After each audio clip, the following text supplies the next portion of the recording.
Lord, pagaanin mo ang mga dinadala ko ngayon. Panginoon, salamat sa mga biyaya o blessings na ibinigay mo sa akin. Salamat sa mga bagay na ibinigay mo dahil nakita mo na kailangan ko ang mga ito.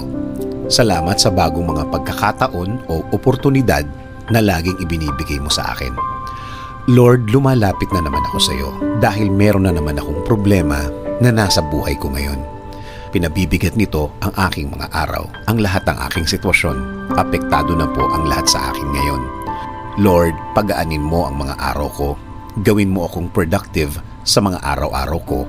Gawin mo akong mas maraming magawa at mas maraming matapos sa araw na ito. Alisin mo ang lahat ng nasa dibdib at isip ko, Lord. Tulad ng dati, alam kong tutulungan mo ako ulit. Alam kong magiging maayos na naman ang lahat. Alam kong magiging magaan na naman ang mga araw na parating. Alam kong naririnig mo ako at alam kong di ako mabibigo sa aking dasal ngayon. Alam kong hinding-hindi mo ako pababayaan. Makikita at mararamdaman ko na ang mga kamay mo sa buhay ko, Lord. Alam kong ipoprovide mo na ang lahat ng tulong na kailangan ko. At tulad ng dati, ilalagay mo na naman sa way ko ang lahat ng bagay na pwedeng makatulong sa akin. Ang mga taong tamang maging impluwensya ko sa aking buhay. Salamat, salamat Lord. Dahil isinusuko ko na ang lahat. Ibinibigay ko na sa iyo ang lahat, Lord.